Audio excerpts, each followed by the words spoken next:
الله الرحمن الرحيم. ألف لام ميم. ذلك الكتاب لا ريب فيه هدى للمتقين الذين يؤمنون بالغيب ويقيمون الصلاة ومما رزقناهم ينفقون والذين يؤمنون بما أنزل إليك وما أنزل من قبلك وبالآخرة هم يوقنون أولئك على هدى من ربهم وأولئك هم المفلحون إن الذين كفروا سواء عليهم أأنذرتهم أم لم تنذرهم لا يؤمنون ختم الله على قلوبهم وعلى سمعهم وعلى أبصارهم غشاوة ولهم عذاب عظيم ومن الناس من يقول آمنا بالله وباليوم الآخر وما هم بمؤمنين يخادعون الله والذين آمنوا وما يخدعون إلا أنفسهم وما يشعرون في قلوبهم مرض فزادهم الله مرضا ولهم عذاب أليم بما كانوا يكذبون وإذا قيل لهم لا تفسدوا في الأرض قالوا إنما نحن مصلحون ألا إنهم هم المفسدون ولكن لا يشعرون وإذا قيل لهم آمنوا كما آمن الناس قالوا أنؤمن كما آمن السفهاء ألا إنهم هم السفهاء ولكن لا يعلمون وإذا لقوا الذين آمنوا قالوا آمنا وإذا خلوا إلى شياطينهم قالوا إنا معكم إنما نحن مستهزئون الله يستهزئ بهم ويمدهم في طغيانهم يعمهون أولئك الذين اشتروا الضلالة بالهدى فما ربحت تجارتهم وما كانوا مهتدين مثلهم كمثل الذي استوقد نارا فلما أضاءت ما حوله ذهب الله بنورهم وتركهم في ظلمات لا يبصرون صم بكم عمي فهم لا يرجعون أو كصيب من السماء فيه ظلمات ورعد وبرق يجعلون أصابعهم في آذانهم من الصواعق حذر الموت والله محيط بالكافرين يكاد البرق يخطف أبصارهم كلما أضاء لهم مشوا فيه وإذا أظلم عليهم قاموا ولو شاء الله لذهب بسمعهم وأبصارهم إن الله على كل شيء قدير يا أيها الناس اعبدوا ربكم الذي خلقكم والذين من قبلكم لعلكم تتقون الذي جعل لكم الأرض فراشا والسماء بناء وأنزل من السماء ماء فأخرج به من الثمرات رزقا لكم فلا تجعلوا لله أندادا وأنتم تعلمون وإن كنتم في ريب مما نزلنا على عبدنا فأتوا بسورة من مثله وادعوا شهداءكم من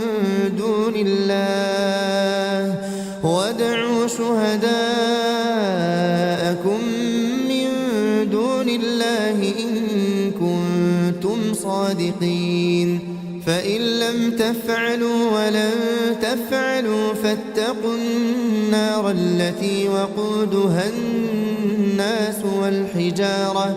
أعدت للكافرين وبشر الذين آمنوا وعملوا الصالحات أن لهم جنات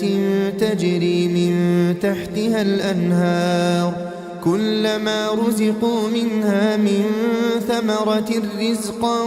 قالوا هذا الذي رزقنا من قبل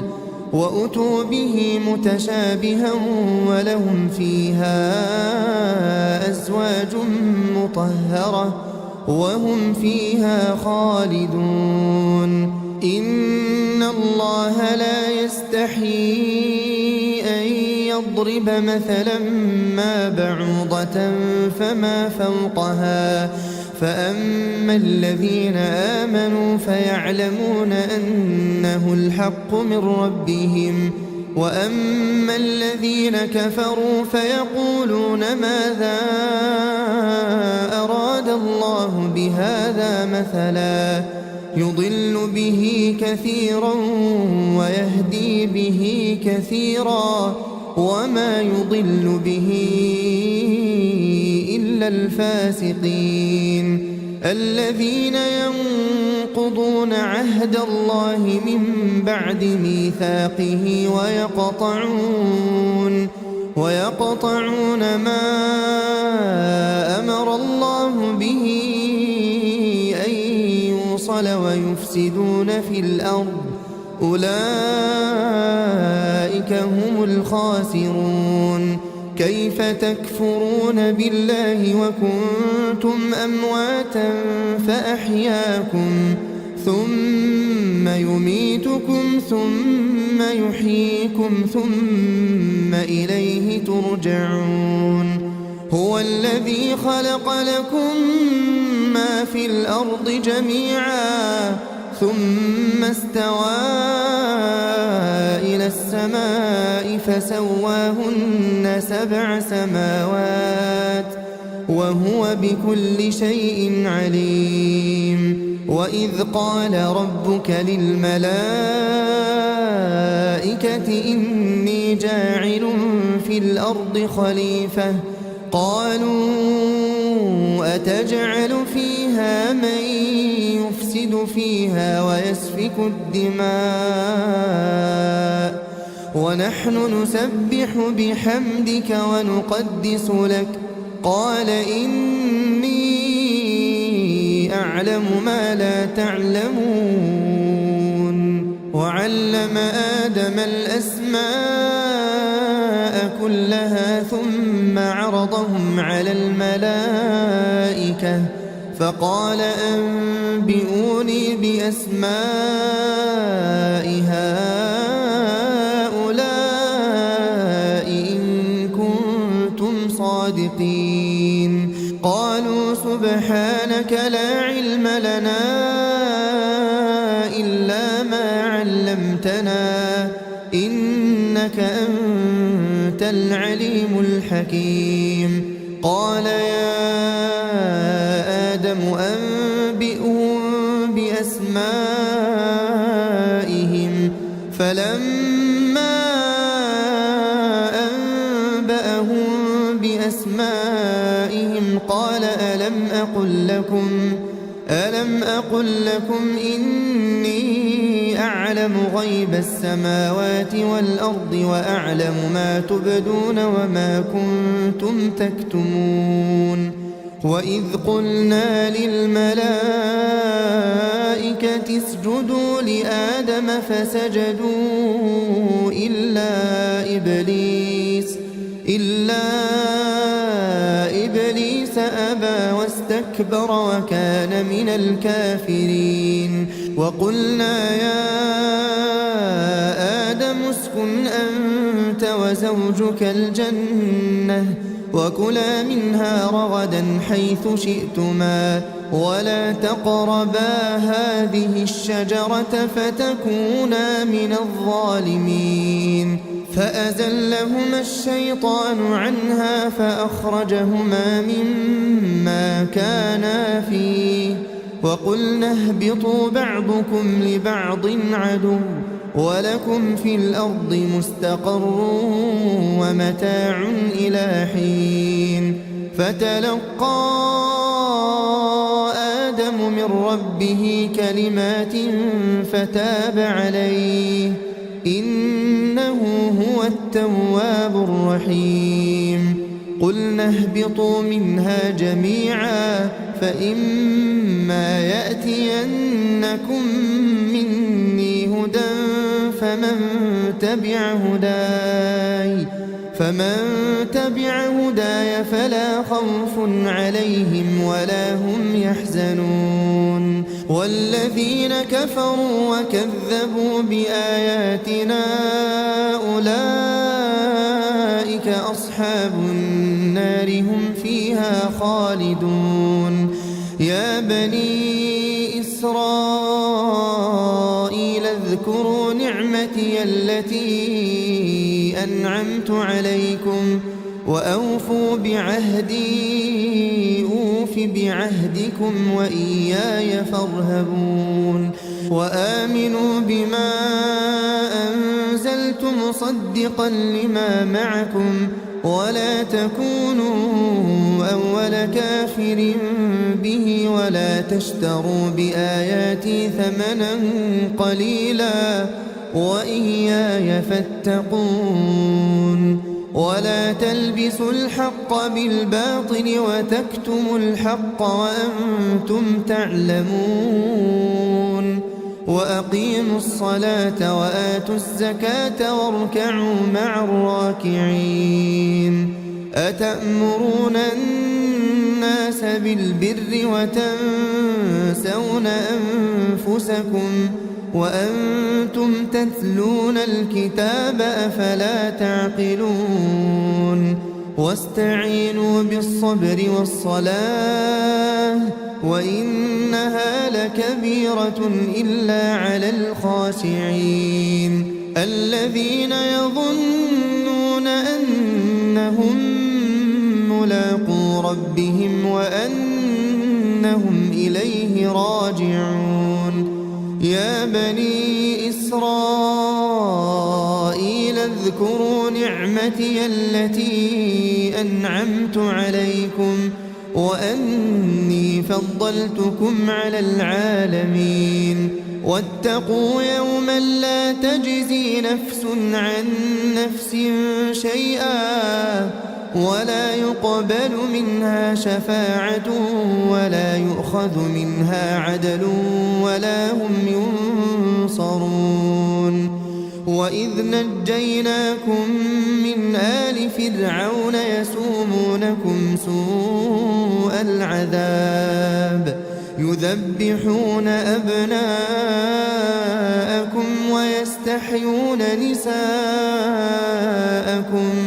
وفي ذلكم بلاء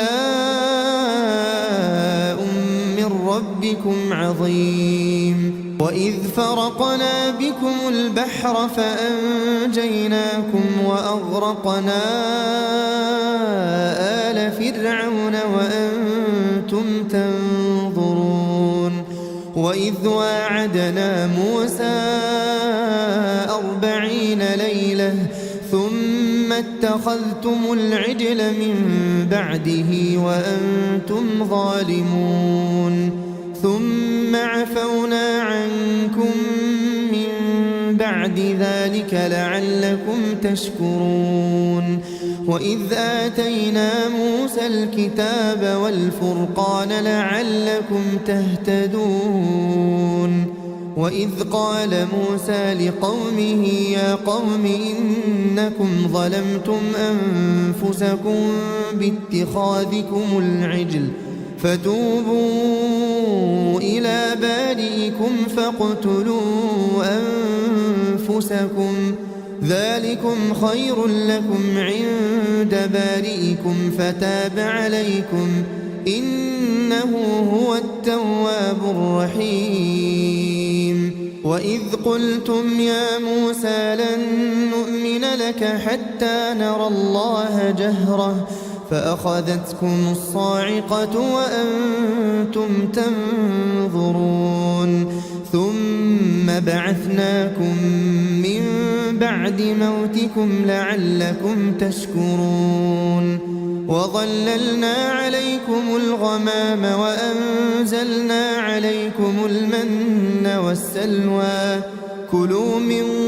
طيبات ما رزقناكم وما ظلمونا ولكن كانوا أنفسهم يظلمون وإذ قلنا ادخلوا هذه القرية فكلوا منها حيث شئتم رغدا وادخلوا الباب سجدا وقولوا حطة نغفر لكم خطاياكم وسنزيد المحسنين فبدل الذين ظلموا قولا غير الذي قيل لهم فأنزلنا على الذين ظلموا رجزا من السماء بما كانوا يفسقون وإذ استسقى موسى لقومه فقلنا اضرب بعصاك الحجر فانفجرت منه 12 عينا قد علم كل أناس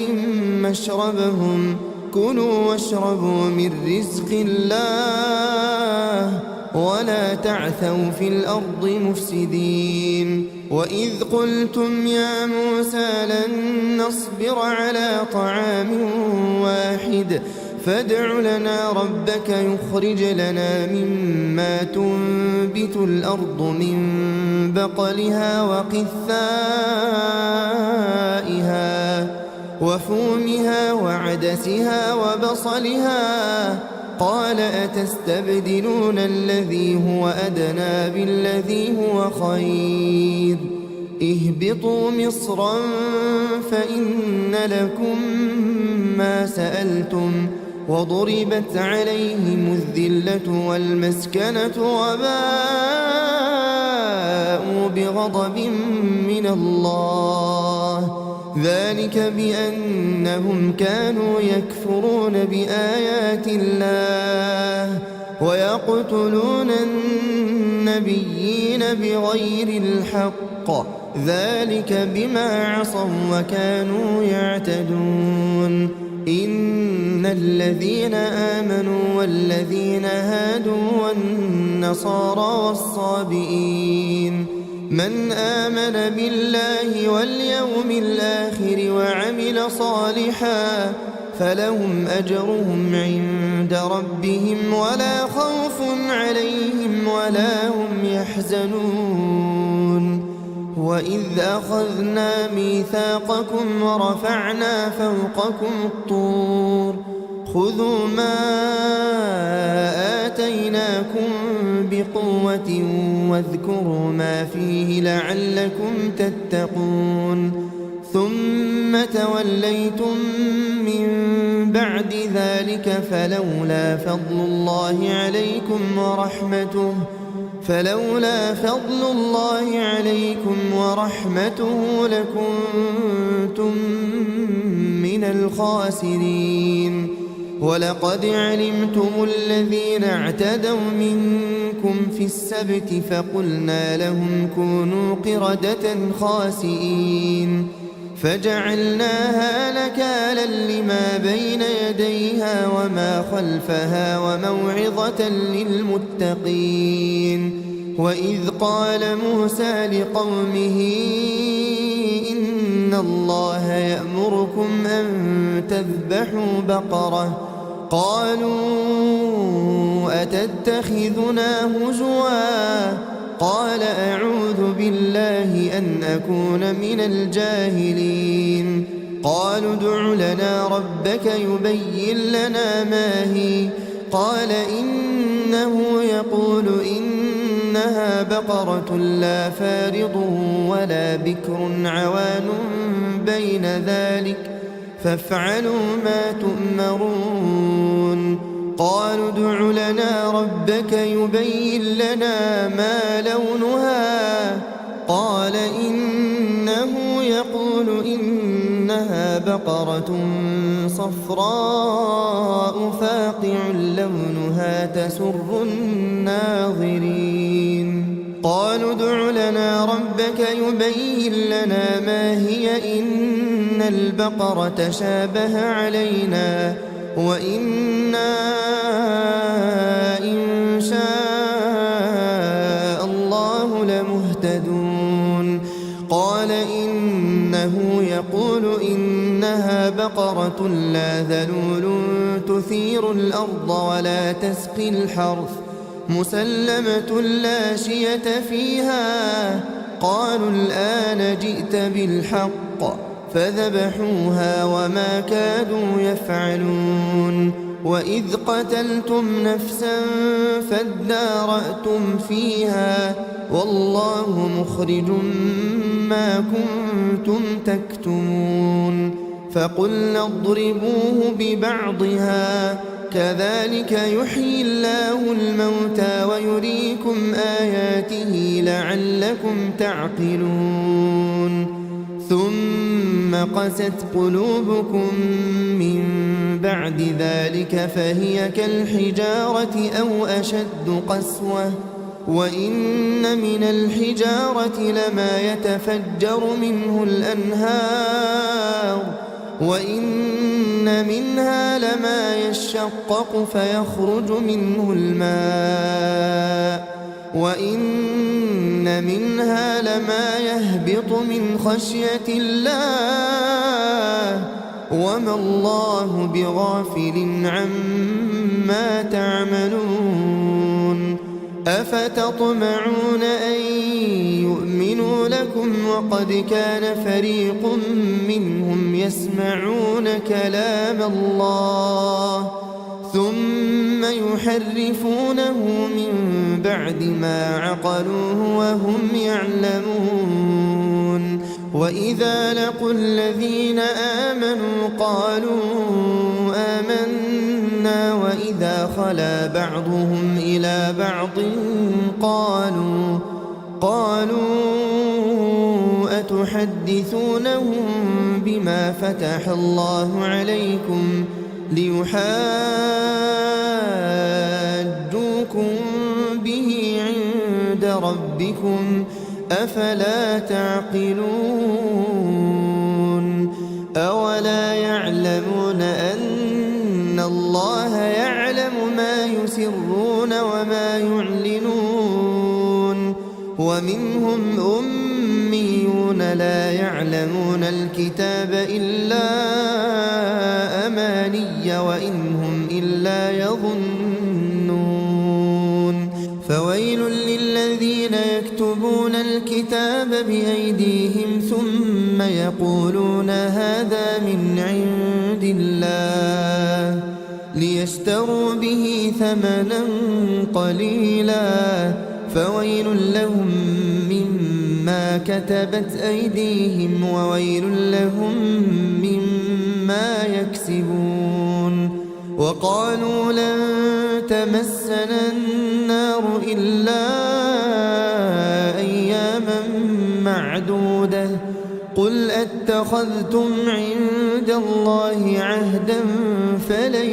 يخلف الله عهده أم تقولون على الله ما لا تعلمون. بلى من كسب سيئة وأحاطت به خطيئته فأولئك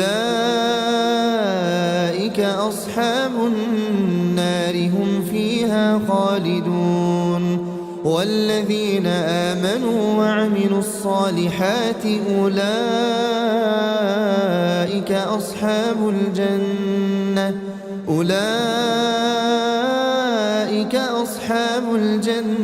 هم فيها خالدون وإذ أخذنا ميثاق بني إسرائيل لا تعبدون إلا الله وبالوالدين إحسانا وذي القربى واليتامى والمساكين وقولوا للناس حسنا وأقيموا الصلاة وآتوا الزكاة ثم توليتم إلا قليلا منكم وأنتم معرضون وإذ أخذنا ميثاقكم لا تسفكون دماءكم ولا تخرجون أنفسكم من دياركم ثم أقررتم وأنتم تشهدون ثم أنتم هؤلاء تقتلون أنفسكم وتخرجون فريقا منكم من ديارهم تظاهرون عليهم بالإثم والعدوان وإن يأتوكم أسارى تفادوهم وهو محرم عليكم إخراجهم أفتؤمنون ببعض الكتاب وتكفرون ببعض فما جزاء من يفعل ذلك منكم إلا خزي في الحياة الدنيا ويوم القيامة يردون إلى أشد العذاب وما الله بغافل عما تعملون أولئك الذين اشتروا الحياة الدنيا بالآخرة فلا يخفف عنهم العذاب ولا هم ينصرون ولقد آتينا موسى الكتاب وقفينا من بعده بالرسل وآتينا عيسى ابن مريم البينات وأيدناه بروح القدس أفكلما جاءكم رسول بما لا تهوى أنفسكم استكبرتم ففريقا كذبتم وفريقا تقتلون وقالوا قلوبنا غلف بل لعنهم الله بكفرهم فقليلا ما يؤمنون ولما جاءهم كتاب من عند الله مصدق لما معهم وكانوا من قبل يستفتحون على الذين كفروا فلما جاءهم ما عرفوا كفروا به فلعنة الله على الكافرين بئس ما اشتروا به أنفسهم أن يكفروا بما أنزل الله بغيا أن ينزل الله من فضله على من يشاء من عباده فباءوا بغضب على غضب وللكافرين عذاب مهين وإذا قيل لهم آمنوا بما أنزل الله قالوا نؤمن بما أنزل علينا ويكفرون بما وراءه وهو الحق مصدقا لما معهم قل فلم تقتلون أنبياء الله من قبل إن كنتم ولقد جاءكم موسى بالبينات ثم اتخذتم العجل من بعده وأنتم ظالمون وإذ أخذنا ميثاقكم ورفعنا فوقكم الطور خذوا ما آتيناكم بقوة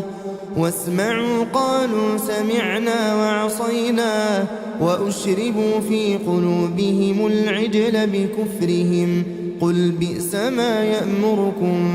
به إيمانكم إن كنتم مؤمنين قل إن كانت لكم الدار الآخرة عند الله خالصة من دون الناس فتمنوا الموت إن كنتم صادقين ولن يتمنوه أبدا بما قدمت أيديهم والله عليم بالظالمين ولتجدنهم أحرص الناس على حياة ومن الذين أشركوا يود أحدهم لو يعمر 1000 سنة وما هو بمزحزحه من العذاب أن يعمر والله بصير بما يعملون قل من كان عدوا لجبريل فإنه نزله على قلبك بإذن الله مصدقا لما بين يديه وهدى وبشرى للمؤمنين من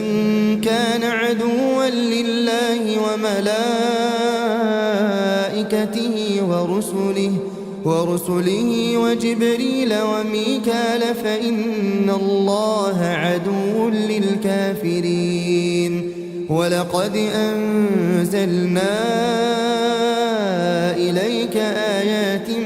بينات وما يكفر بها إلا الفاسقون أوكلما عاهدوا عهدا نبذه فريق منهم بل أكثرهم لا يؤمنون ولما جاءهم رسول من عند الله مصدق لما معهم نبذ فريق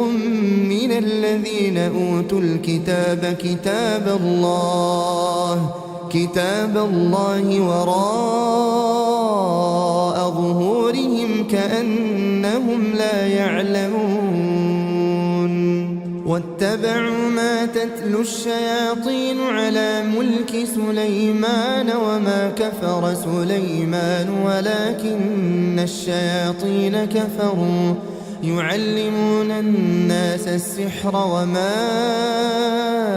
أنزل على الملكين ببابل هاروت وماروت وما يعلمان من أحد حتى يقولا إنما نحن فتنة فلا تكفر فيتعلمون منهما ما يفرقون به بين المرء وزوجه وما هم بضارين به من أحد إلا بإذن الله ويتعلمون ما يضرهم ولا ينفعهم ولقد علموا لمن اشتراه ما له في الآخرة من خلاق ولبئس ما شروا به أنفسهم لو كانوا يعلمون ولو أنهم آمنوا واتقوا لمثوبة من عند الله خير لو كانوا يعلمون يا أيها الذين آمنوا لا تقولوا راعنا وقولوا انظرنا واسمعوا وللكافرين عذاب أليم ما يود الذين كفروا من أهل الكتاب ولا المشركين أن ينزل عليكم من خير من ربكم والله يختص برحمته من يشاء والله ذو الفضل العظيم ما ننسخ من آية أو ننسها نأت بخير منها أو مثلها ألم تعلم أن الله على كل شيء قدير ألم تعلم أن الله له ملك السماوات والأرض وما لكم من دون الله من ولي ولا نصير أم تريدون أن تسألوا رسولكم كما سئل موسى من قبل ومن يتبدل الكفر بالإيمان فقد ضل سواء السبيل ود كثير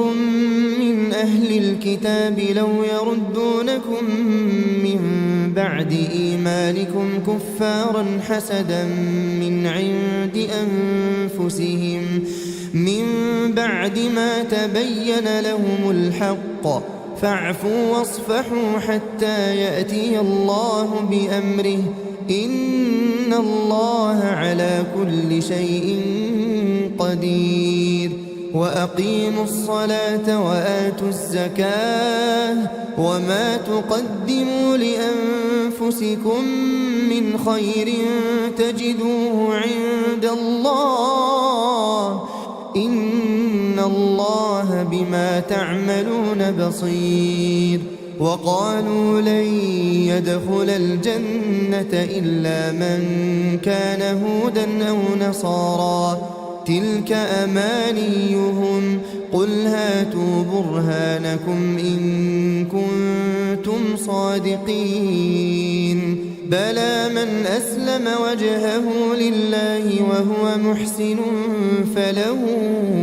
أجره عند ربه ولا خوف عليهم ولا هم يحزنون وقالت اليهود ليست النصارى على شيء وقالت النصارى ليست اليهود على شيء وهم يتلون الكتاب كذلك قال الذين لا يعلمون مثل قولهم فالله يحكم بينهم يوم القيامة فيما كانوا فيه يختلفون ومن أظلم ممن منع مساجد الله أن يذكر فيها اسمه وسعى في خرابها أولئك ما كان لهم أن يدخلوها إلا خائفين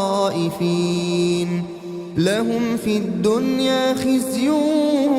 ولهم في الآخرة عذاب عظيم ولله المشرق والمغرب فأينما تولوا فثم وجه الله إن الله واسع عليم وقالوا اتخذ الله ولدا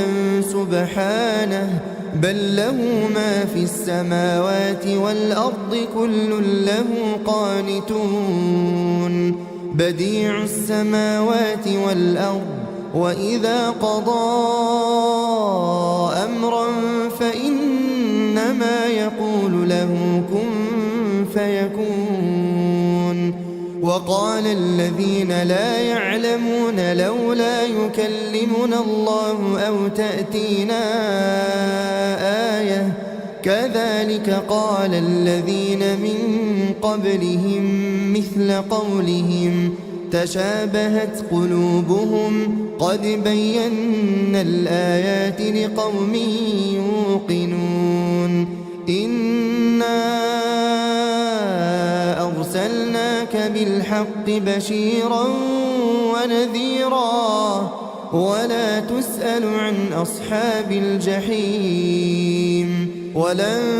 ترضى عنك اليهود ولا النصارى حتى تتبع ملتهم قل إن هدى الله هو الهدى ولئن اتبعت أهواءهم بعد الذي جاءك من العلم ما لك من الله من ولي ولا نصير الذين آتيناهم الكتاب يتلونه حق تلاوته أولئك يؤمنون به ومن يكفر به فأولئك هم الخاسرون يا بني إسرائيل اذكروا نعمتي التي أنعمت عليكم وأني فضلتكم على العالمين واتقوا يوما لا تجزي نفس عن نفس شيئا ولا يقبل منها عدل ولا تنفعها شفاعة ولا هم ينصرون وإذ ابتلى إبراهيم ربه بكلمات فأتمهن قال إني جاعلك للناس إماما قال ومن ذريتي قال لا ينال عهد الظالمين وإذ جعلنا البيت مثابة للناس وأمنا واتخذوا من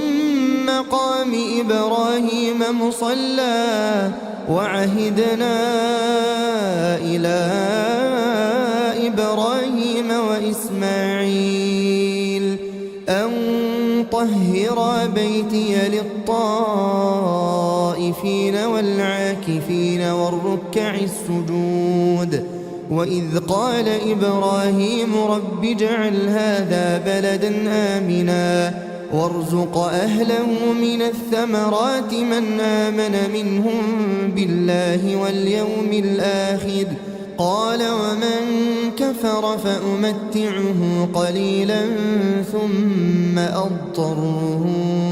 إلى عذاب النار وبئس المصير وإذ يرفع إبراهيم القواعد من البيت وإسماعيل ربنا تقبل منا إنك أنت السميع العليم ربنا واجعلنا مسلمين لك ومن ذريتنا أمة مسلمة لك وأرنا مناسكنا وتب علينا إنك أنت التواب الرحيم ربنا وابعث فيهم رسولا منهم يتلو عليهم آياتك ويعلمهم الكتاب والحكمة ويزكيهم إنك أنت العزيز الحكيم ومن يرغب عن ملة إبراهيم إلا من سفه نفسه ولقد اصطفيناه في الدنيا وإنه في الآخرة لمن الصالحين إذ قال له ربه أسلم قال أسلمت لرب العالمين ووصى بها إبراهيم بنيه ويعقوب يا بني إن الله اصطفى لكم الدين فلا تموتن إلا وأنتم مسلمون أم كنتم شهداء إذ حضر يعقوب الموت إذ قال لبنيه ما تعبدون من بعدي قالوا نعبد إلهك وإله آبائك إبراهيم وإسماعيل وإسحاق إلها واحدا ونحن له مسلمون تلك أمة قد خلت لها ما كسبت ولكم ما كسبتم ولا تسألون عما كانوا يعملون وقالوا كونوا هودا أو نصارى تهتدوا قل بل ملة إبراهيم حنيفا وما كان من المشركين قولوا آمنا بالله وما أنزل إلينا وما أنزل إلى إبراهيم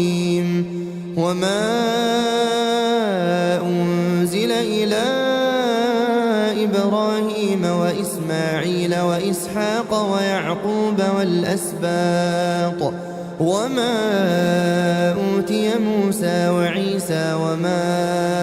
أوتي النبيون من ربهم لا نفرق بين أحد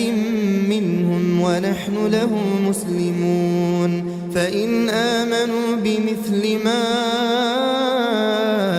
آمنتم به فقد اهتدوا وإن تولوا فإنما هم في شقاق فسيكفيكهم الله وهو السميع العليم صبغة الله ومن أحسن من الله صبغة ونحن له عابدون قل أتحاجوننا في الله وهو ربنا وربكم ولنا أعمالنا ولكم أعمالكم ونحن له مخلصون أم تقولون إن إبراهيم وإسماعيل وإسحاق ويعقوب والأسباط كانوا هودا أو نصارى قل أنتم أعلم أم الله ومن أظلم ممن كتم شهادة عنده من الله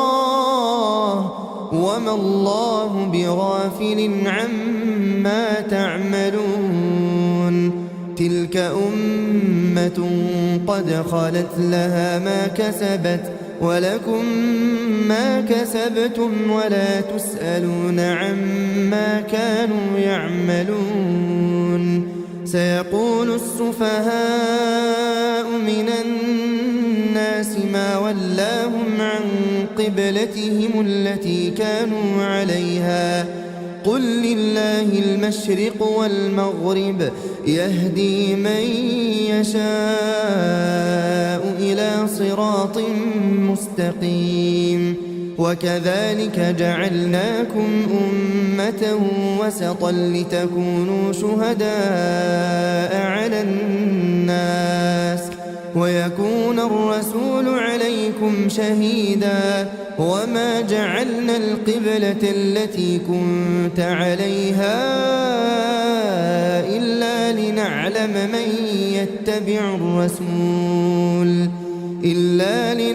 من يتبع الرسول ممن ينقلب على عقبيه وإن كانت لكبيرة إلا على الذين هدى الله وما كان الله ليضيع إيمانكم إن الله بالناس لرؤوف رحيم قد نرى تقلب وجهك في السماء فلنولينك قبلة ترضاها فول وجهك شطر المسجد الحرام وحيث ما كنتم فولوا وجوهكم شطره وإن الذين أوتوا الكتاب ليعلمون أنه الحق من ربهم وما الله بغافل عما يعملون ولئن أتيت الذين أوتوا الكتاب بكل آية ما تبعوا قبلتك وما أنت بتابع قبلتهم وما بعضهم بتابع قبلة بعض ولئن اتبعت أهواءهم من بعد ما جاءك من العلم إنك إذا لمن الظالمين. الذين آتيناهم الكتاب يعرفونه كما يعرفون أبناءهم وإن فريقا منهم ليكتمون الحق وهم يعلمون. الحق من ربك فلا تكونن من الممترين. ولكل وجهة هو موليها فاستبقوا الخيرات أينما تكونوا يأت بكم الله جميعا إن الله على كل شيء قدير. ومن حيث خرجت فول وجهك شطر المسجد الحرام وإنه للحق من ربك وما الله بغافل عما تعملون. ومن حيث خرجت فول وجهك شطر المسجد الحرام وحيث ما كنتم فولوا وجوهكم شطره لئلا يكون للناس عليكم حجة إلا الذين ظلموا منهم فلا تخشوهم واخشوني ولأتم نعمتي عليكم ولعلكم تهتدون. كما أرسلنا فيكم رسولا منكم يتلو عليكم آياتنا ويزكيكم ويعلمكم الكتاب والحكمة ويعلمكم ما لم تكونوا تعلمون. فاذكروني أذكركم واشكروا لي ولا تكفرون. يا أيها الذين آمنوا استعينوا بالصبر والصلاة إن الله مع الصابرين. ولا تقولوا لمن يقتل في سبيل الله أموات بل أحياء ولكن لا تشعرون. ولنبلونكم بشيء من الخوف والجوع ونقص من الأموال والأنفس والثمرات وبشر الصابرين الذين إذا أصابتهم مصيبة قالوا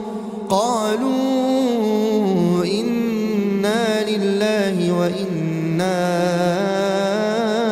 إليه راجعون. أولئك عليهم صلوات من ربهم ورحمة وأولئك هم المهتدون. إن الصفا والمروة من شعائر الله فمن حج البيت أو اعتمر فلا جناح عليه أن يطوف بهما ومن تطوع خيرا فإن الله شاكر عليم. إن الذين يكتمون ما أنزلنا من البينات والهدى من بعد ما بيناه للناس في الكتاب أولئك يلعنهم الله ويلعنهم اللاعنون إلا الذين تابوا وأصلحوا وبينوا فأولئك أتوب عليهم وأنا التواب الرحيم. إن الذين كفروا وماتوا وهم كفار أولئك عليهم لعنة نعمة الله والملائكة والناس أجمعين خالدين فيها لا يخفف عنهم العذاب ولا هم ينظرون وإلهكم إله واحد لا إله إلا هو الرحمن الرحيم إن في خلق السماوات والأرض واختلاف الليل والنهار والفلك التي تجري في البحر بما ينفع الناس وما أنزل الله من السماء من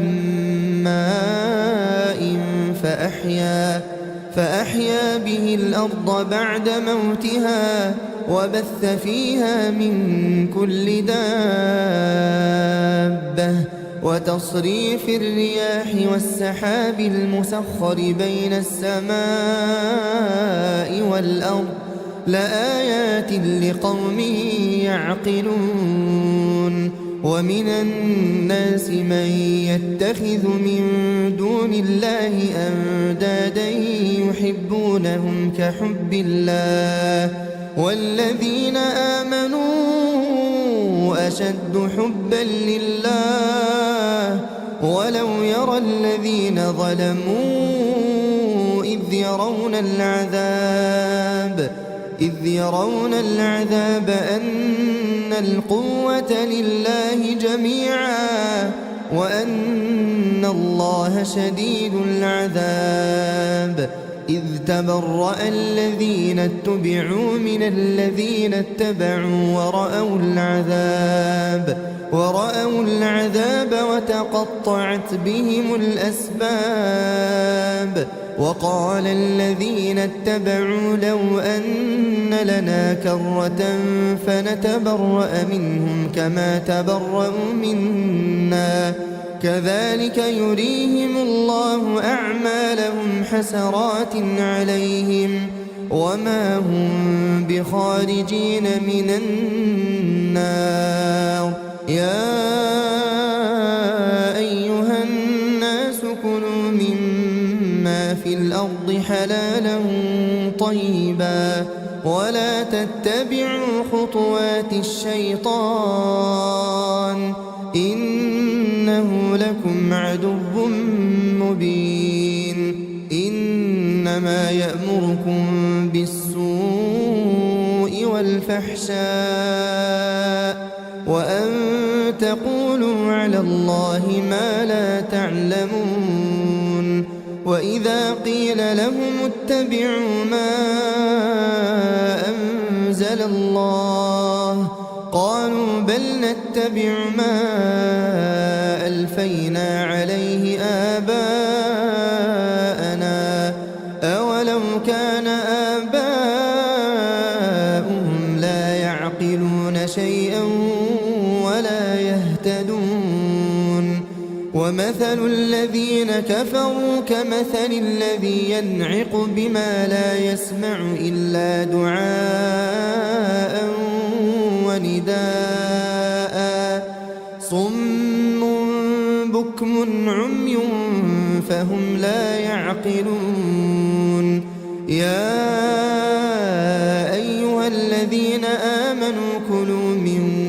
طيبات ما رزقناكم واشكروا لله إن كنتم إياه تعبدون إنما حرم عليكم الميتة والدم ولحم الخنزير وما أهل به لغير الله فمن اضطر غير باغ ولا عاد فلا إثم عليه إن الله غفور رحيم إن الذين يكتمون ما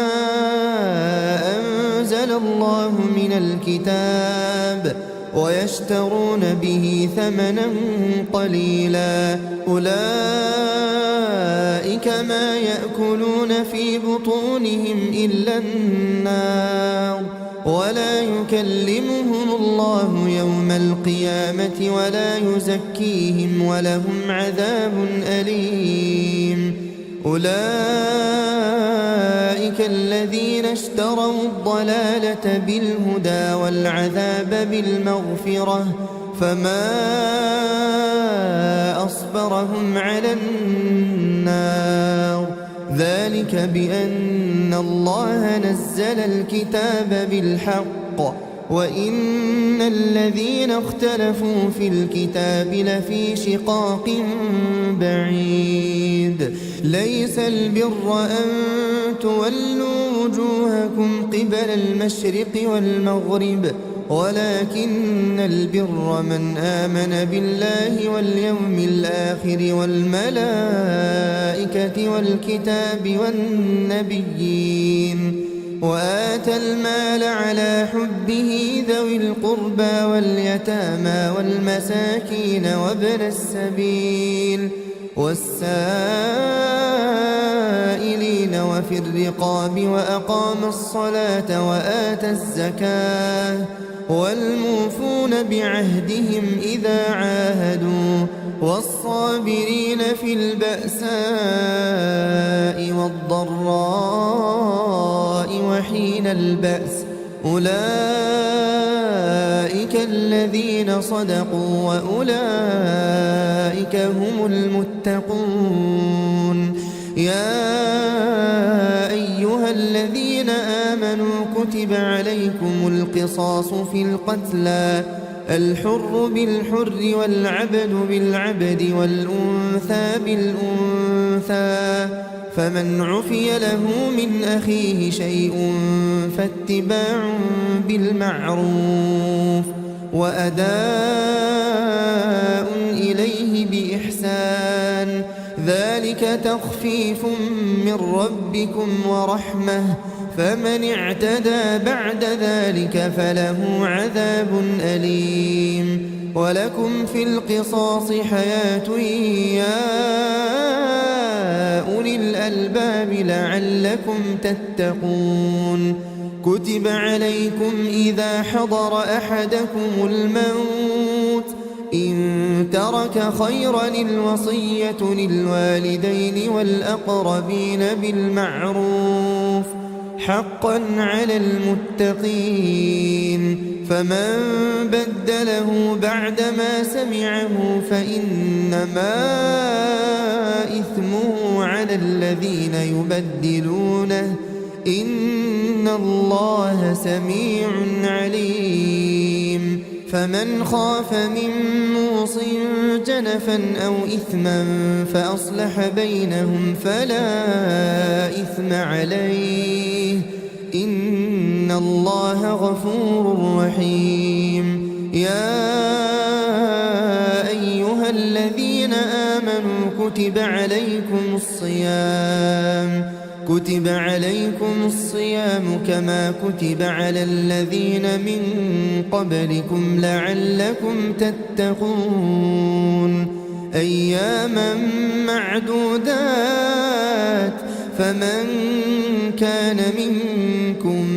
مريضا أو على سفر فعدة من أيام أخر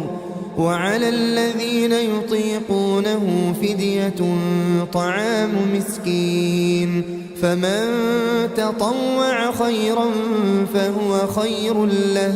وأن تصوموا خير لكم إن كنتم تعلمون. شهر رمضان الذي أنزل فيه القرآن هدى للناس وبينات من الهدى والفرقان فمن شهد منكم الشهر فليصمه ومن كان مريضا أو على سفر فعدة من أيام أخر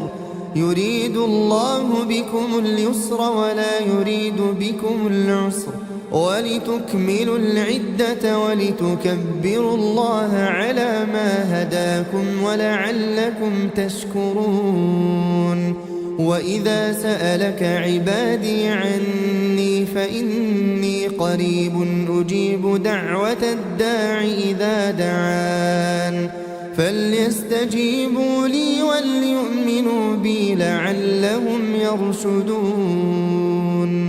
أحل لكم ليلة الصيام الرفث إلى نسائكم هن لباس لكم وأنتم لباس لهن علم الله أنكم كنتم تختانون أنفسكم فتاب عليكم وعفى عنكم فالآن باشروهن وابتغوا ما كتب الله لكم وكلوا واشربوا حتى يتبين لكم الخيط الأبيض من الخيط الأسود من الفجر ثم أتموا الصيام إلى الليل ولا تباشروهن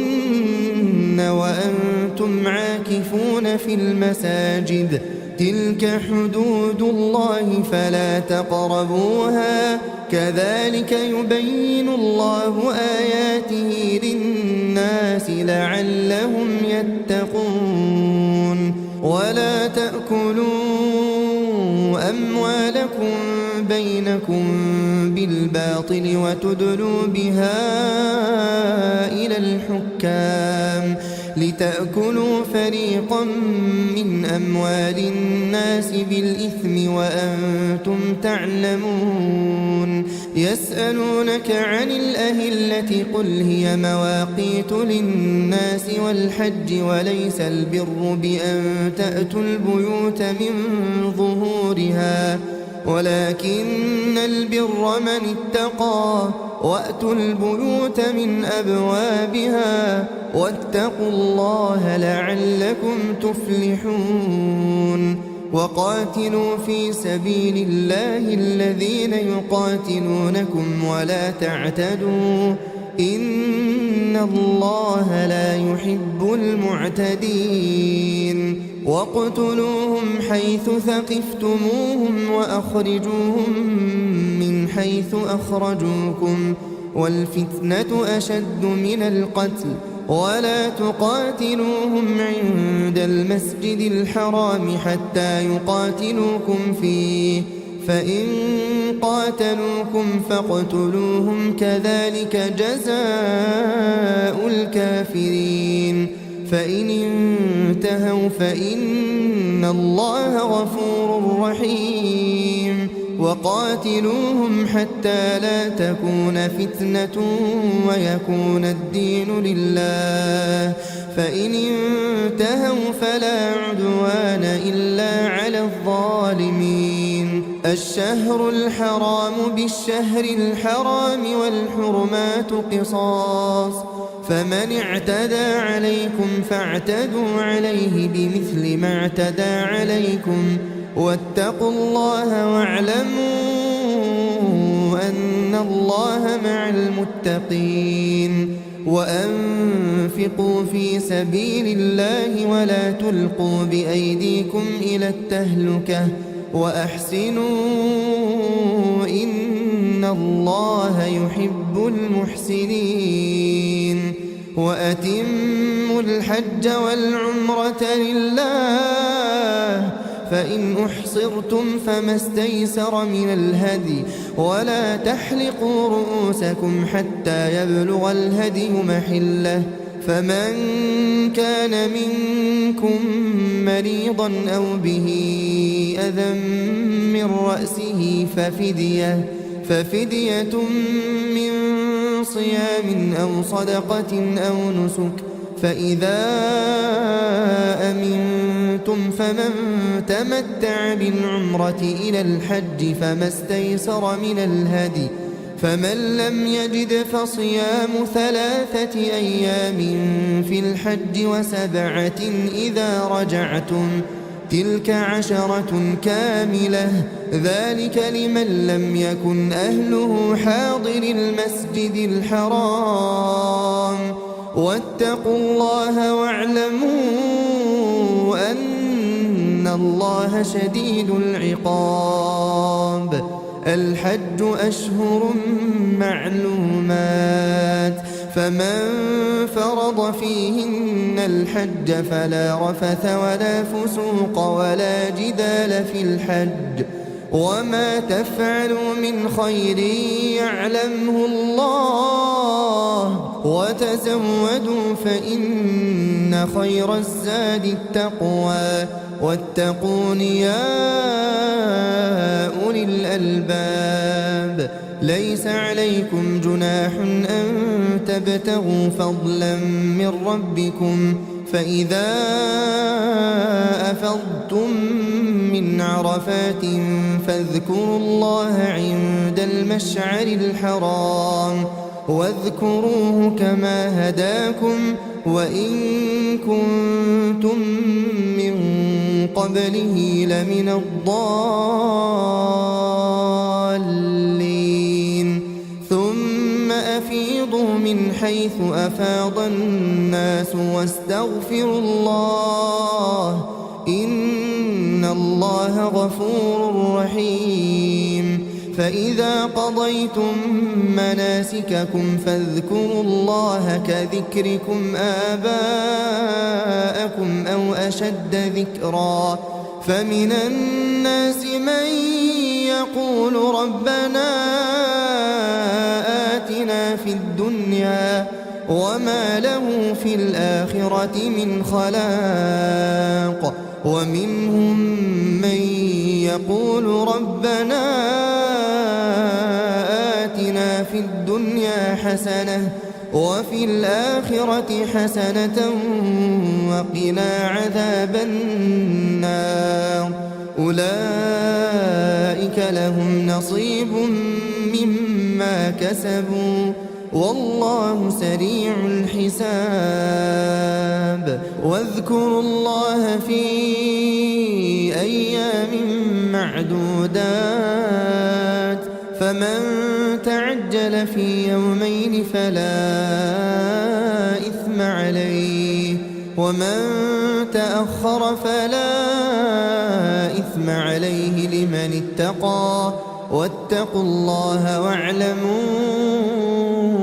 أنكم إليه تحشرون ومن الناس من يعجبك قوله في الحياة الدنيا ويشهد الله على ما في قلبه وهو ألد الخصام وإذا تولى سعى في الأرض ليفسد فيها ويهلك الحرث والنسل والله لا يحب الفساد وإذا قيل له اتق الله أخذته العزة بالإثم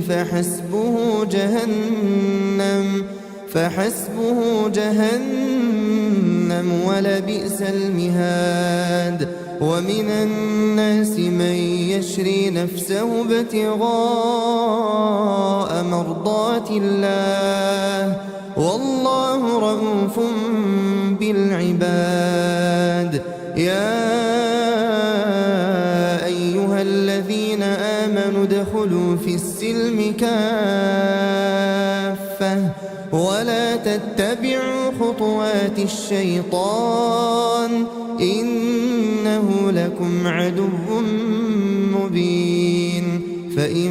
زللتم من بعد ما جاءتكم البينات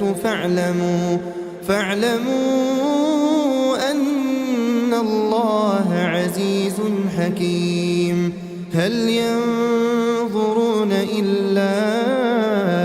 أن يأتيهم الله في ظلل من الغمام والملائكة وقضي الأمر وإلى الله ترجع الأمور سل بني إسرائيل كم آتيناهم من آية بينة ومن يبدل نعمة الله من بعد ما جاءته فإن الله شديد العقاب زين للذين كفروا الحياة الدنيا ويسخرون من الذين آمنوا والذين اتقوا فوقهم يوم القيامة والله يرزق من يشاء بغير حساب. كان الناس أمة واحدة فبعث الله النبيين مبشرين ومنذرين وأنزل معهم الكتاب بالحق ليحكم بين الناس فيما اختلفوا فيه وما اختلف فيه إلا الذين أوتوه من بعد ما جاءتهم البينات بغيا بينهم فهدى الله الذين آمنوا لما اختلفوا فيه من الحق بإذنه والله يهدي من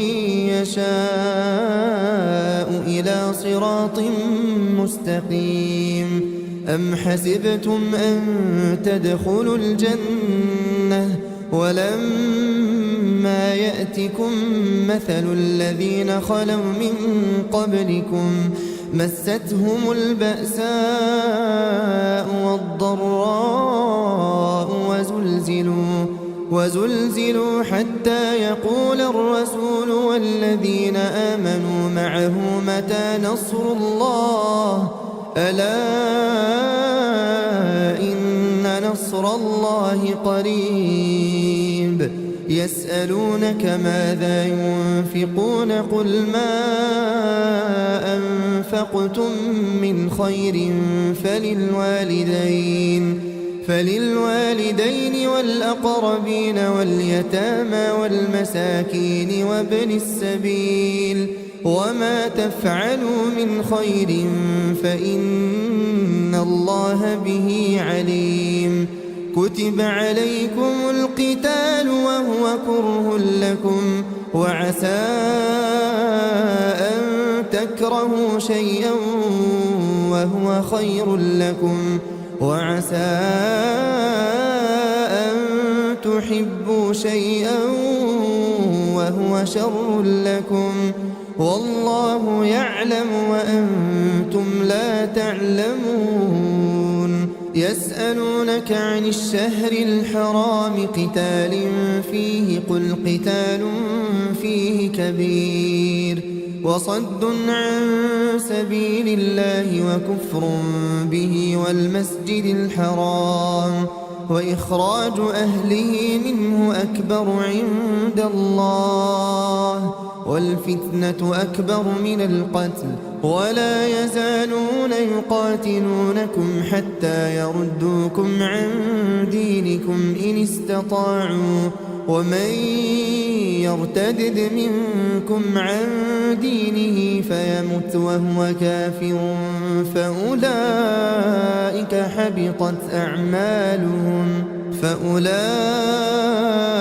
حبطت أعمالهم في الدنيا والآخرة وأولئك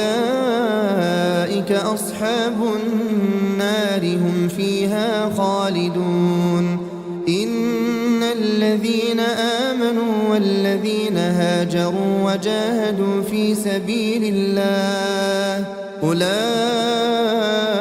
يرجون رحمة الله والله غفور رحيم. يسألونك عن الخمر والميسر قل فيهما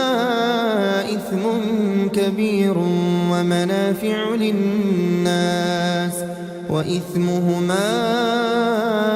أكبر من نفعهما ويسألونك ماذا ينفقون قل العفو كذلك يبين الله لكم الآيات لعلكم تتفكرون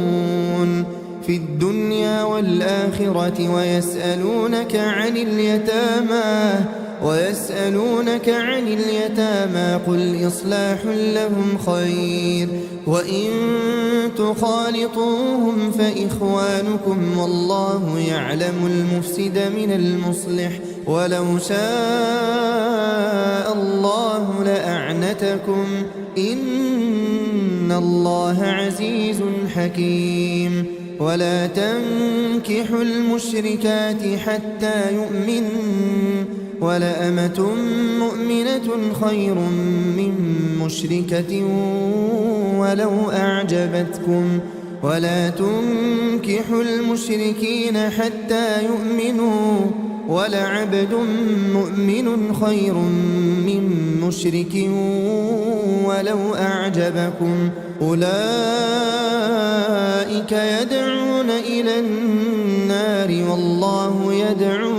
إلى الجنة والمغفرة بإذنه ويبين آياته للناس لعلهم يتذكرون ويسألونك عن المحيض قل هو أذى فاعتزلوا النساء في المحيض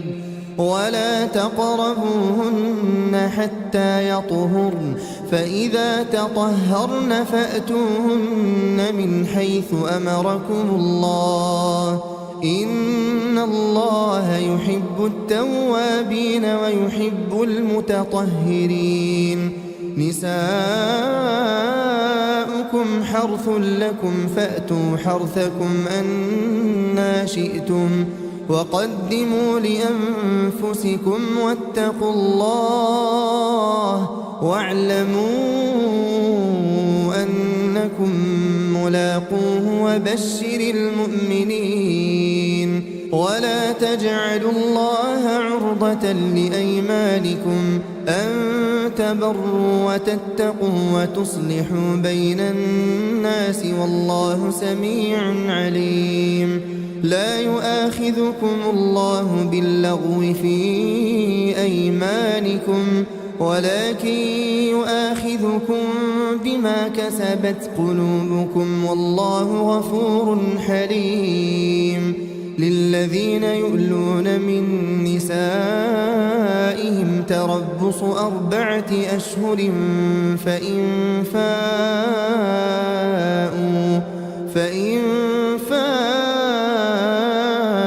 فإن الله غفور رحيم وإن عزموا الطلاق فإن الله سميع عليم والمطلقات يتربصن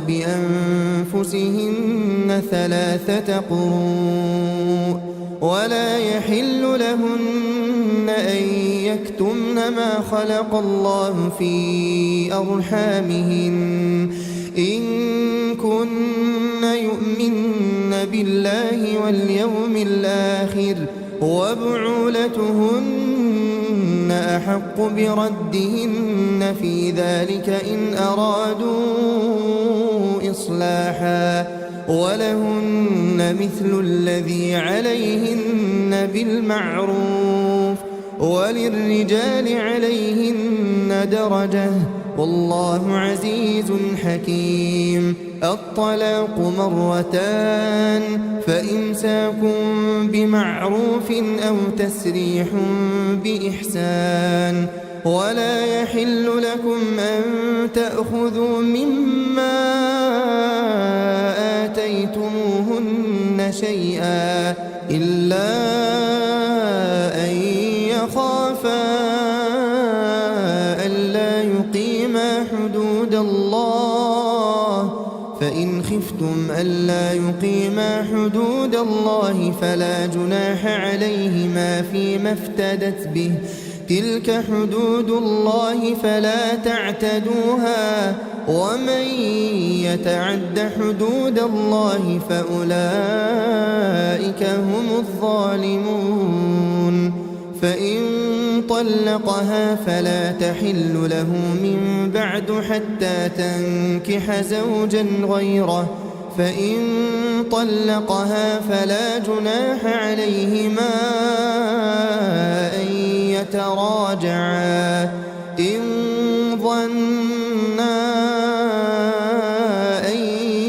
يقيما حدود الله وتلك حدود الله يبينها لقوم يعلمون وإذا طلقتم النساء فبلغن أجلهن فأمسكوهن بمعروف أو سرحوهن بمعروف ولا تمسكوهن ضرارا لتعتدوا ومن يفعل ذلك فقد ظلم نفسه ولا تتخذوا آيات الله هزوا واذكروا نعمة الله عليكم وما أنزل عليكم من الكتاب والحكمة يعظكم به واتقوا الله واعلموا أن الله بكل شيء عليم. وإذا طلقتم النساء فبلغن أجلهن فلا تعضلوهن أن ينكحن أزواجهن إذا تراضوا بينهم بالمعروف ذلك يوعظ به من كان منكم يؤمن بالله واليوم الآخر ذلكم أزكى لكم وأطهر والله يعلم وأنتم لا تعلمون. والوالدات يرضعن أولادهن حولين كاملين لمن أراد أن يتم الرضاعة وعلى المولود له رزقهن وكسوتهن بالمعروف لا تكلف نفس إلا وسعها لا تضار والدة بولدها ولا مولود له بولده وعلى الوارث مثل ذلك فإن أرادا فصالا عن تراض منهما وتشاور فلا جناح عليهما وإن أردتم أن تسترضعوا أولادكم فلا جناح عليكم إذا سلمتم ما آتيتم بالمعروف واتقوا الله واعلموا أن الله بما تعملون بصير. والذين يتوفون منكم ويذرون أزواجا يتربصن بأنفسهن 4 أشهر وعشرا فإذا بلغن أجلهن فلا جناح عليكم فيما فعلن في أنفسهن بالمعروف والله بما تعملون خبير. ولا جناح عليكم فيما عرضتم به من خطبة النساء أو أكننتم في أنفسكم علم الله أنكم ستذكرونهن ولكن لا تواعدوهن سرا إلا أن تقولوا قولا معروفا ولا تعزموا عقدة النكاح حتى يبلغ الكتاب أجله واعلموا أن الله يعلم ما في أنفسكم فاحذروه واعلموا أن الله غفور حليم. لا جناح عليكم إن طلقتم النساء ما لم تمسوهن أو تفرضوا لهن فريضة ومتعوهن على الموسع قدره وعلى المقتر قدره متاعا بالمعروف حقا على المحسنين. وإن طلقتموهن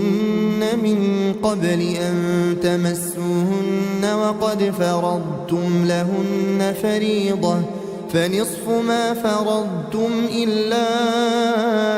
أن يعفون أو يعفو الذي بيده عقدة النكاح وأن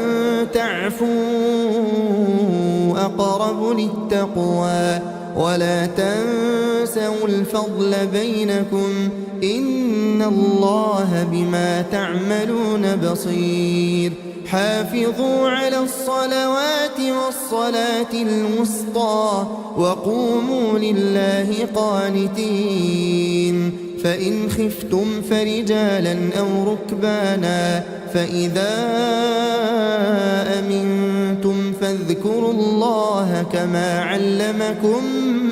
ما لم تكونوا تعلمون والذين يتوفون منكم ويذرون أزواجا وصية لأزواجهم متاعا إلى الحول غير إخراج فإن خرجن فلا جناح عليكم فيما فعلن في أنفسهن من معروف والله عزيز حكيم وللمطلقات متاع بالمعروف حقا على المتقين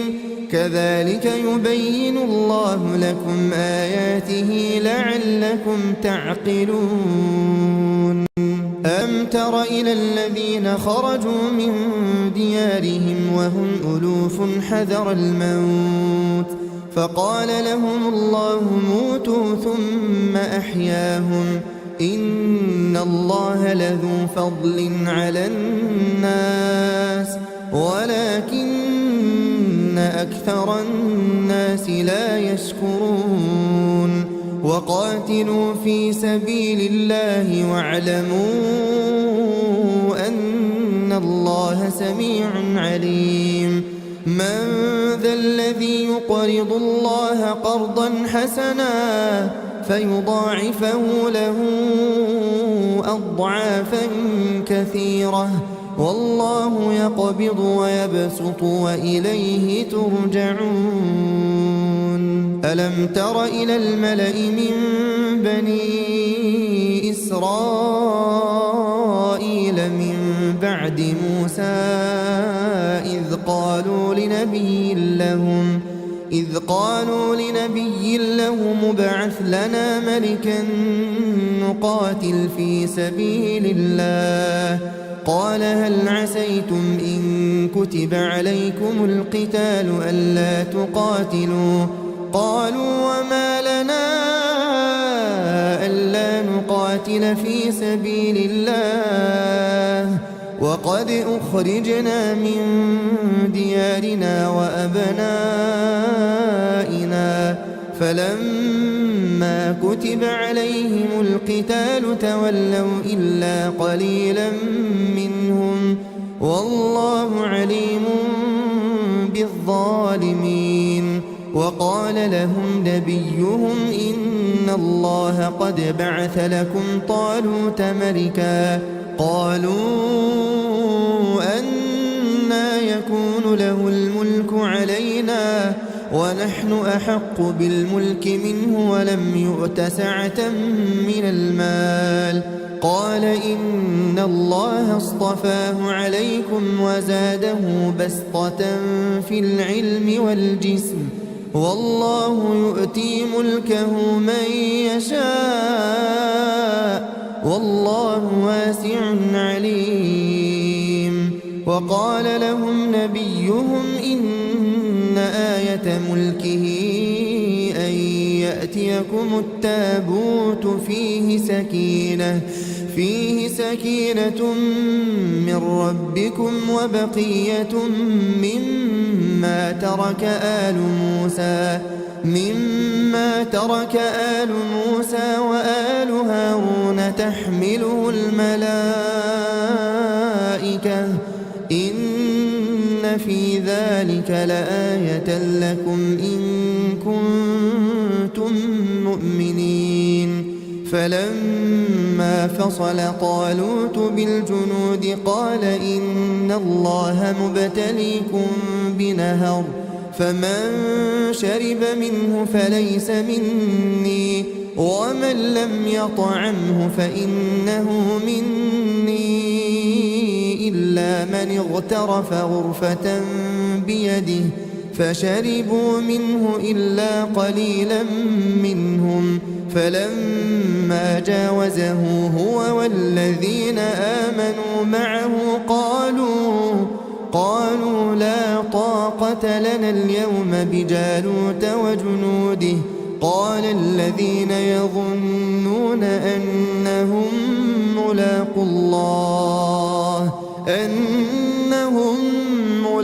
الله كم من فئة قليلة غلبت فئة كثيرة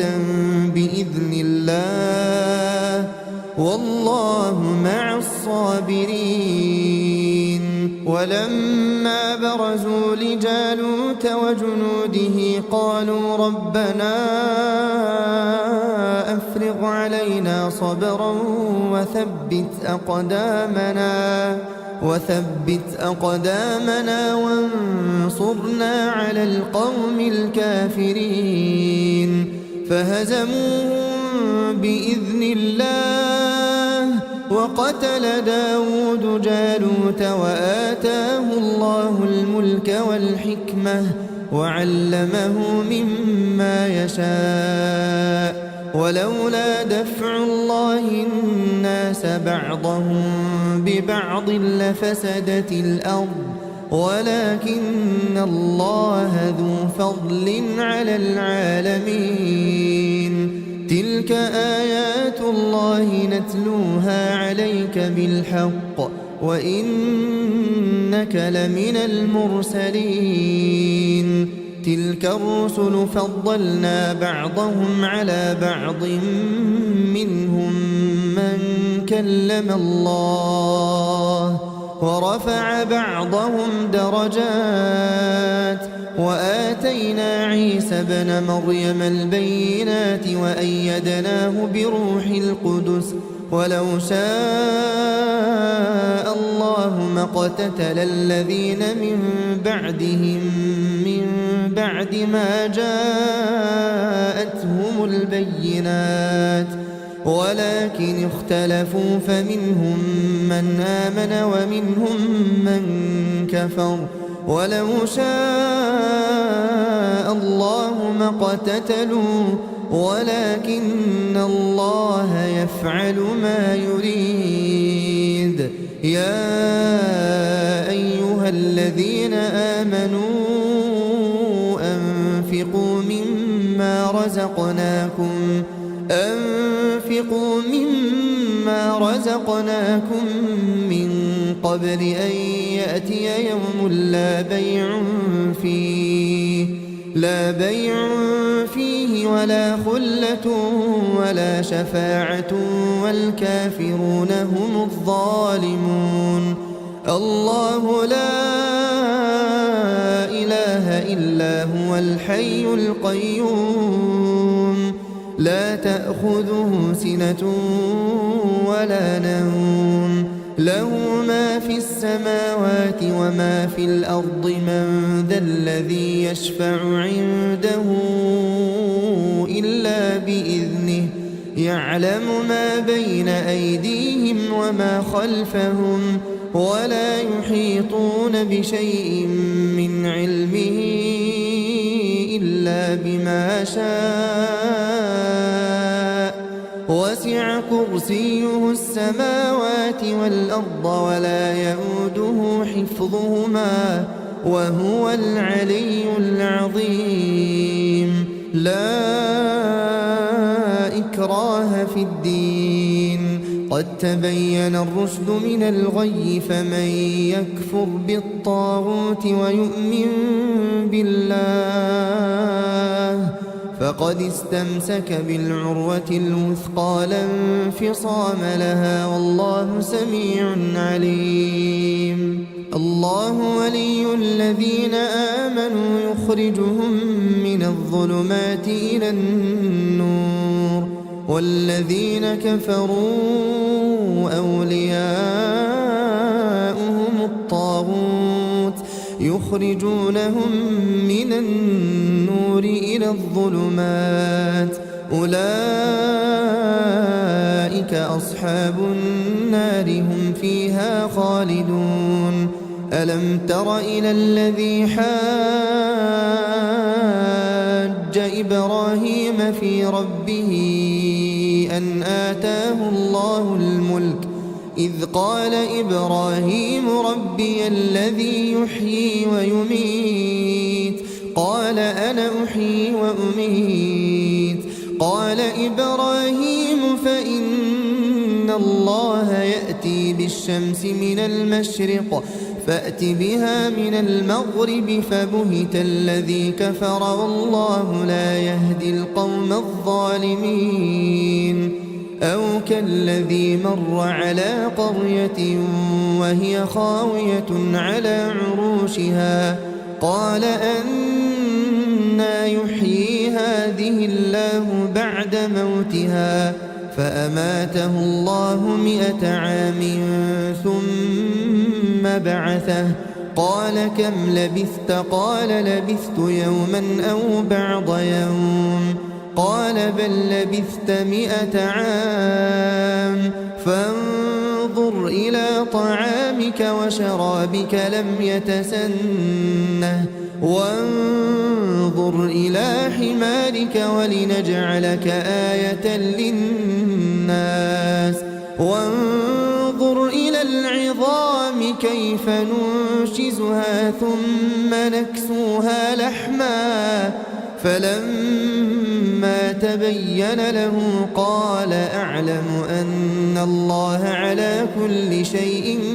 قدير وإذ قال إبراهيم رب أرني كيف تحيي الموتى قال أولم تؤمن قال بلى ولكن ليطمئن قلبي قال فخذ 4 من الطير فصرهن إليك ثم اجعل على كل جبل منهن جزءا ثم ادعهن يأتينك سعيا واعلم أن الله عزيز حكيم مثل الذين ينفقون أموالهم في سبيل الله كمثل حبة أنبتت 7 سنابل في كل سنبلة 100 حبة والله يضاعف لمن يشاء والله واسع عليم الذين ينفقون أموالهم في سبيل الله ثم لا يتبعون ما أنفقوا منا ولا أذى لهم أجرهم عند ربهم ولا خوف عليهم ولا هم يحزنون قول معروف ومغفرة خير من صدقة يتبعها أذى والله غني حليم يا أيها الذين آمنوا لا تبطلوا صدقاتكم بالمن والأذى كالذي ينفق ماله رئاء الناس ولا يؤمن بالله واليوم الآخر فمثله كمثل صفوان عليه تراب فأصابه وابل فتركه صلدا لا يقدرون على شيء مما كسبوا والله لا يهدي القوم الكافرين ومثل الذين ينفقون أموالهم ابتغاء مرضات الله وتثبيتا من أنفسهم كمثل جنة بربوة أصابها وابل فآتت أكلها ضعفين فإن لم يصبها وابل فطل والله بما تعملون بصير أيود أحدكم أن تكون له جنة من نخيل وأعناب تجري من تحتها الأنهار له فيها من كل الثمرات وأصابه الكبر وله ذرية ضعفاء فأصابها إعصار فيه نار فاحترقت كذلك يبين الله لكم الآيات لعلكم تتفكرون يا أيها الذين آمنوا أنفقوا من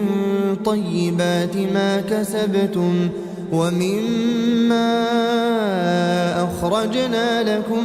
من الأرض ولا تيمموا الخبيث منه تنفقون ولستم بآخذيه إلا أن تغمضوا فيه واعلموا أن الله غني حميد الشيطان يعدكم الفقر ويأمركم بالفحشاء والله يعدكم مغفرة منه وفضلا والله واسع عليم يؤتي الحكمة من يشاء ومن يؤت الحكمة فقد أوتي خيرا كثيرا وما يذكر إلا أولو الألباب وما أنفقتم من نفقة أو نذرتم من نذر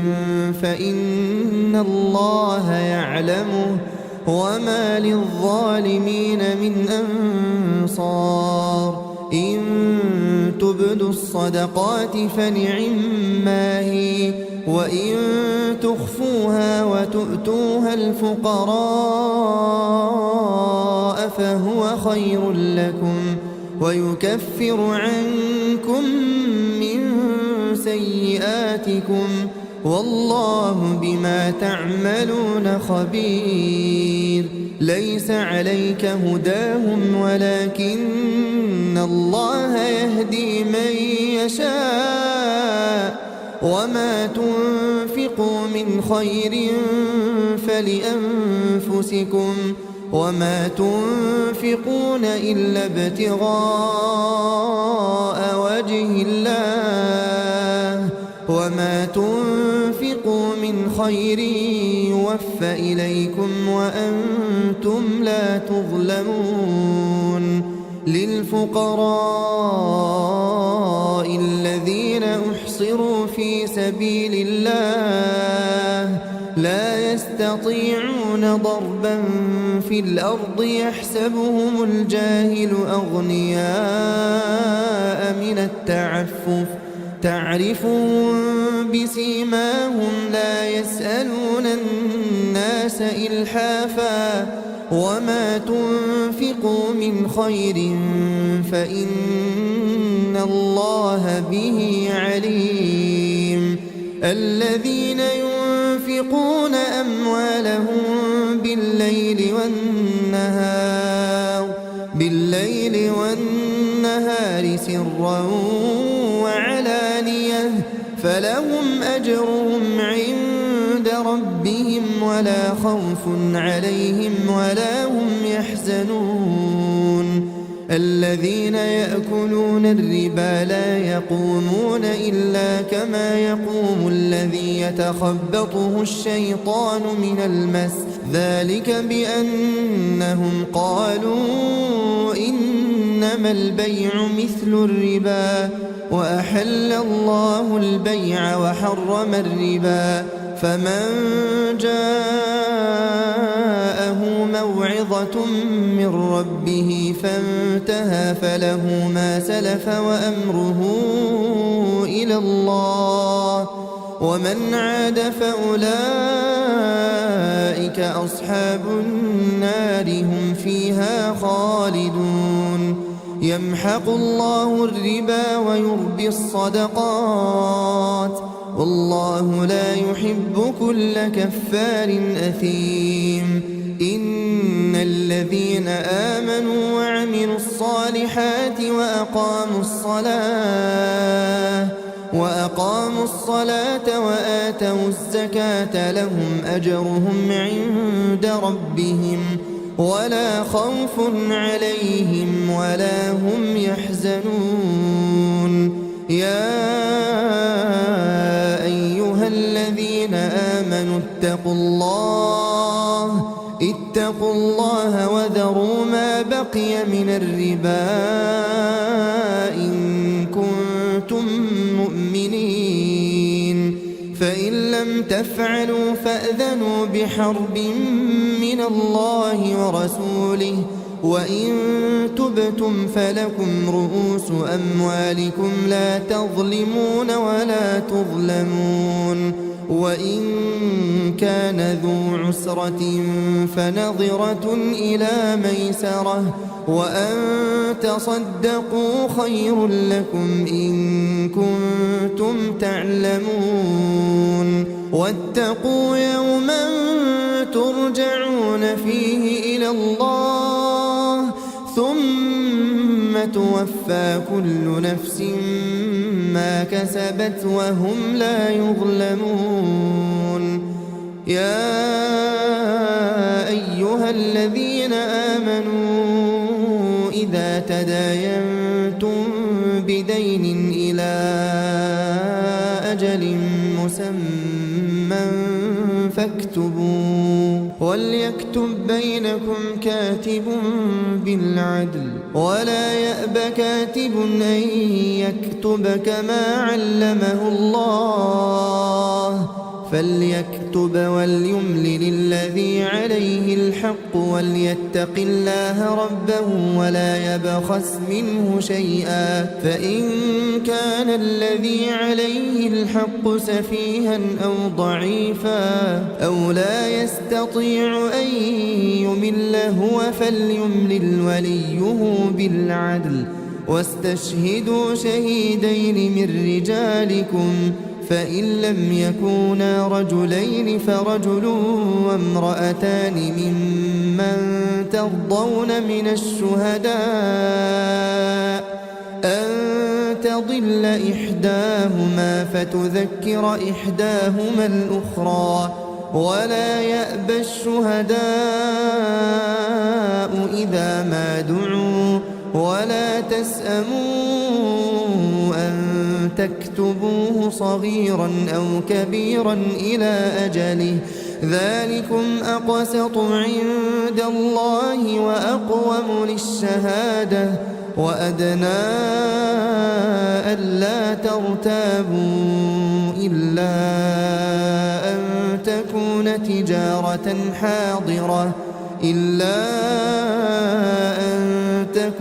تجارة حاضرة تديرونها بينكم فليس عليكم جناح ألا تكتبوها وأشهدوا إذا تبايعتم ولا يضار كاتب ولا شهيد وإن تفعلوا فإنه فسوق بكم واتقوا الله ويعلمكم الله والله بكل شيء عليم وإن كنتم على سفر ولم تجدوا كاتبا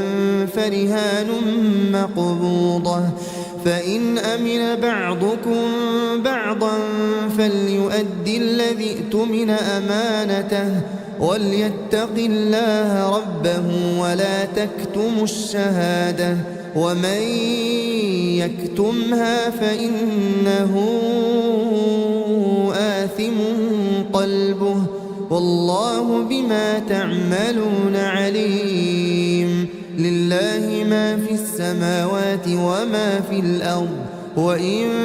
تبدوا ما في أنفسكم أو تخفوه يحاسبكم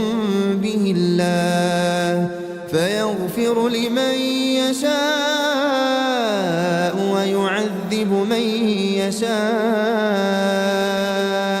والله على كل شيء قدير. آمن الرسول بما أنزل إليه من ربه والمؤمنون